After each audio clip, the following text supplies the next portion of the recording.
Good morning guys.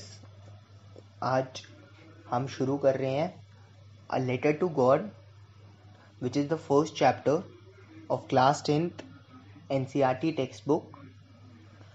A letter to God is written by a very famous and a very renowned author Jules Verne. इससे पहले हम आगे बढ़े और जाने की स्टोरी है क्या, हमारे लिए ये जानना बहुत ज़रूरी है कि ज्यूल फिल्म्स जो थे वो थे कौन. Moving on to the next slide. Who was ज्यूल फिल्म्स. एक मैंने ब्रीफ ऑथर के बारे में इस स्लाइड में आपको बताने की कोशिश करी है. तो he was born on 17th November 1897 and he died on 10th December 1996. By profession, he was a Mexican poet, novelist, and a journalist. As you can see, मैंने हाईलाइट भी करा है इसमें. इतना बड़ा बनने के लिए इन्होंने बचपन से मेहनत करी. And when he was just 15 years of age, he became a proficient author, poet, and stepped his way into the journalism industry. Not only that, he was also awarded the National Prize of Arts and Science in 1935. तो ये तो हमने करी थोड़ी सी एक author की बात कि ज्यूल फिल्म्स थे कौन और क्या इनका एक शॉर्ट बैकग्राउंड था. अब हम चलेंगे समरी की तरफ. तो जैसा कि हम जानते हैं, समरी है हमारे मेन प्रोटैगनिस्ट लैंचो की और and his unwavering faith in God even in the times of distress. तो जैसा कि आपने स्टोरी पढ़ी होगी तो आपको पता होगा कि लैंचो जो है एक फार्मर है by profession and not just a farmer, a very smart and educated farmer. बहुत मेहनती बंदा है वो, दिन रात अपने फील्ड्स में काम करता है and he wants to give the best to his family. उसकी फैमिली में एक वाइफ है और 2 चिल्ड्रन हैं. अब जैसे कि आप पिक्चर में देख सकते हैं कि he lives at the top of a hill with his wife and children. अब आप खुद ही सोचिए, जो टॉप ऑफ द हिल पे रहे तो उसके लिए कितना अच्छा नज़ारा होगा. नीचे बड़े बड़े बागान, खेत, सब कुछ परफेक्ट ब्लू स्काईज दिखते थे उसको. हर साल की तरह इस साल भी लैंचो सोच रहा था कि he will have a great yield in this year. उसका जो खेत था वो उसका खेत था कॉर्न का. And like every other year he was expecting a very good yield. But सिर्फ एक ही प्रॉब्लम थी कि उसमें चाहिए थी बारिश और बारिश अभी तक हुई नहीं थी. तो वो थोड़ा टेंशन में था कि क्या करा जाए कि बारिश हो नहीं रही. उसको बस ये, और वो ऊपर आसमान की तरफ देखने लगा. जैसे ही वो आसमान की तरफ देखने लगा, अचानक से बारिश होने लगी. उसने अपनी वाइफ को देखा जो घर में डिनर बना रही थी. छोटी छोटी बूंदें कब बड़ी बड़ी बूंदें और कब ओलों में परिवर्तित हो गई, हमें पता ही नहीं चला. Soon big drops started to fall and he could feel on his body the droplets of water which soon turned into a hailstorm. बारिश सिर्फ पानी के साथ नहीं आई, अपने साथ ओले भी लाई और इतने बड़े ओले लाई कि पूरा खेत जो था it was covered with hailstorm. दूर से देखने पे लग रहा था कि वो कोई खेत नहीं है, it has become like salt. अब किसी फार्मर का अगर किसी खेत का नुकसान हो जाए तो वो कैसा होगा. उसकी हालत एकदम ऐसी होगी जैसे कि आप पिक्चर में देख सकते हैं, मेरा कर्सर मूव कर रहा है। After the rains the crop was totally destroyed. पूरी तरीके से क्रॉप जो था खराब हो गया।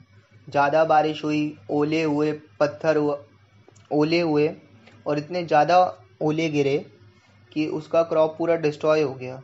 आप और मैं ऐसी सिचुएशन में क्या करते? शायद रोने धोने लग जाते या हम लोग गिव अप कर देते। पर लैंचो was a very strong man. लैंचो was a very strong man. He had firm belief in God. He knew that God would help him. So he started to write a letter to God and posted the letter in the post office.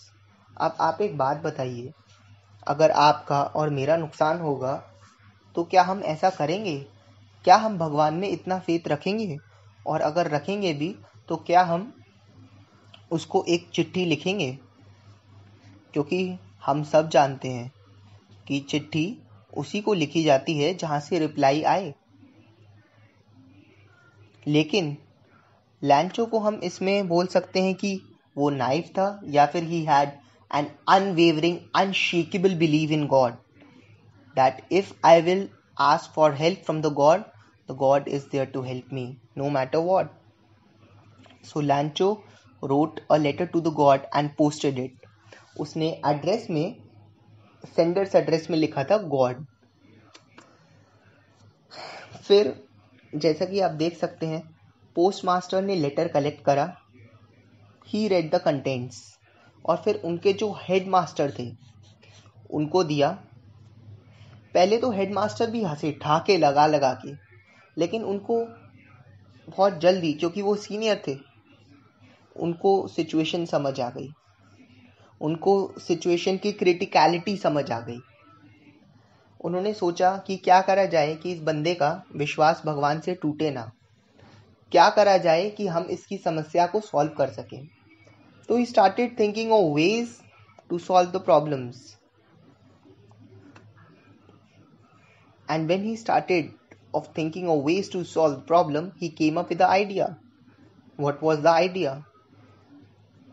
लैंचो को चाहिए थे पैसा। Lancho needed 100 pesos. So pesos is a currency. Like in India we have Indian rupees. In America we have dollars. At that time in America pesos was the currency. जैसे अभी Britain वगैरह में आपका euro चलते हैं, उसी प्रकार America वगैरह में पेसोस चलते थे। तो उसने सोचा कि क्या करा जाए। उसने मदद मांगी अपने कोलीग से, अपनी खुद की सैलरी से उसने एक पार्ट दिया। And after asking from help from his colleagues as well as by cutting his own salary, he was able to collect 70 pesos. Sunday का दिन था और हमारे जो प्रोटैगनिस्ट थे वो बहुत जल्दी आ जाते हैं ऑफिस में, क्योंकि उनको तो बिलीव था कि हमारा पैसा मिलेगा ही मिलेगा। भगवान जो है हमारी हेल्प करेंगे और हमें हमारा पैसा मिलेगा ही मिलेगा। So as soon our protagonist enters into the post office, as you can see this is the picture of a post office, a little animated one. So he asks for his envelope. He opens the envelope and he sees कि उस envelope में क्या है। And then as he enters and sees कि उस envelope में पैसा तो है पर पैसा पूरा नहीं है। पैसा था सिर्फ 70 pesos. Everyone was thinking that he will be surprised, he will be happy that he received the money और उसका कुछ लॉस रिकवर हो पाएगा, लेकिन ऐसा कुछ भी नहीं हुआ। तो उसको लगा कि ये ऐसे कैसे हो सकता है कि भगवान तो कभी गलती करते ही नहीं है, पर अब ऐसे कैसे हो सकता है कि भगवान ने, जिन्होंने वर्ल्ड बनाया है, उनसे एक मैथमेटिकल गलती हो गई थोड़ी सी। क्योंकि he still had a lot of faith in God. तो उसने क्या करा, he then again picks a ink and writes a letter to God. बड़ा स्मार्ट बंदा है, कहता है ओके भाई, हम तो भैया फिर से इंक उठाएंगे, हम लिखेंगे चिट्ठी भगवान को। और उसमें उसने क्या लिखा, ये बड़ी देखने वाली बात है। उसमें उसने लिखा कि प्रभु जी मेरे को आप थोड़ा और पैसा दे दीजिए, और ये मेल से ना भेजना, क्योंकि ये जो पोस्ट ऑफिस वाले बंदे हैं ये कतई क्रुक्स हैं। तो ऐसे हमारी स्टोरी एंड होती है। And that after writing that no employees are crooks, he hands over the letter to the post office. मतलब डाक में डाल देता है, पोस्ट मास्टर फिर से पढ़ता है, तो वो पढ़ के हैरान रह जाता है, क्योंकि उसमें लिखा यही चीज़ लिखी होती है कि please don't send the mail as these post office employees are crooks. और ऐसे हमारी है, ये एक बड़ी आयरॉनिकल चीज़ है कि it was the post master, जो head of the post office था, जो पोस्ट मास्टर था, और उसके जो कुलीग्स थे उन्होंने उसके लिए पैसा इकट्ठा करा था और उसकी हेल्प करी थी, so that he doesn't lose faith in the Almighty. But instead of being thankful to the God or thankful to the people जिन्होंने resources इकट्ठे करे और उसको दिए, he was like कि इन लोगों ने मेरा पैसा लिया है, तो प्रभु आप मेरे को और मेरा पैसा दे देना जितना रिमेनिंग है, और मेल के थ्रू मत भेजना। तो this was a very ironical situation, क्योंकि जिसने हेल्प करी उसी को जूते पड़े।